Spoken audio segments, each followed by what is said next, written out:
Have you ever said something bad, something wrong when you were mad and then regretted saying it after? May tinext ka na ba na galit ka tapos sinend mo, tapos pag-send mo, sabi mo, sana na-cancel ko. Hi, I am Arun Gogna and I welcome you to Gognats, Nuggets of Wisdom, Wit, and Wackiness. May panahon ba naggalit ka tapos nasabi mo yung nilalaman ng loob mo tapos pinagsisihan mo kasi ginulo nito ang buhay mo?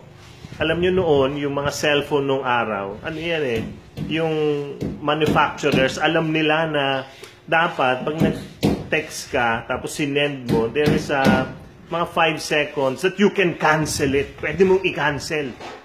Pero ngayon, wala na ito. Kaya, sayang, hindi natin ma-cancel yung mga sinasabi natin at gusto nating sabihin. At nakasakit tuloy tayo, nasira yung relasyon natin sa iba. Naalala ko, kaming mag-asawa, ganyan kami.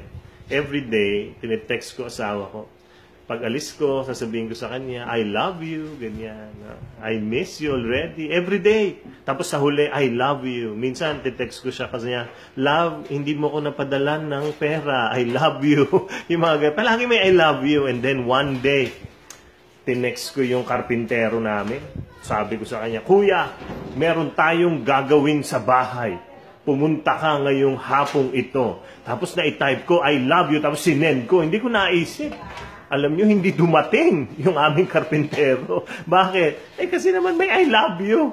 Hindi ko na na-cancel. May mga nasabi ka ba na nasaktan mo yung iba na talagang pagkatapos pinagsisi mo? Sana hindi ko na sinabi. My encouragement for you, my dear friend, is before, if you're mad, if you're angry, before saying something, pause. Pause. Stop for a while. Tapos pag-isipan mo mabuti, kailangan ko ba talagang sabihin ito? Kailangan ko bang isend itong email na ito, naggalit ako sa kanya? Kasi baka pagsisihan mo bukas. You need to give yourself the gift of pause. Sapagkat ang salita natin, pag nasabi na natin, tapos nasira ang buhay natin, parang bahay, ang hirap gawin, ang hirap i-construct, ang hirap ayusin ulit. Bakit? Kasi nasabi mo na, naumpisa na, inanay na yung bahay at buhay mo dahil sa iyong salita. Today, I would like you to think again, what are the words you said to people you love, to your friends, even to your enemies that you're regretting now? And if you have the chance, ask forgiveness. Bawi ka. Repair what you have said. Repair what you have done wrong. And you are going to receive true peace and life. I pray for you that next time, if something bad happened to you, give yourself the gift of pause. Para yung bahay mo madali gawin at madali maayos. God will be with you every step of the way, everything you will say. Give yourself the gift of pause and let God transform your words to words of hope and words of love. This is Arun Gogna.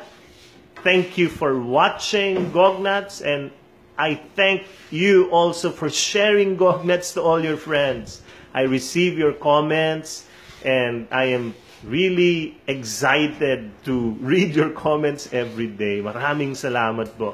And I hope you continue sharing this to all your friends, and always, every day, watch out for this. I do this from Monday to Friday, and I pray that you will be blessed this year immensely by God. God bless you. See you again.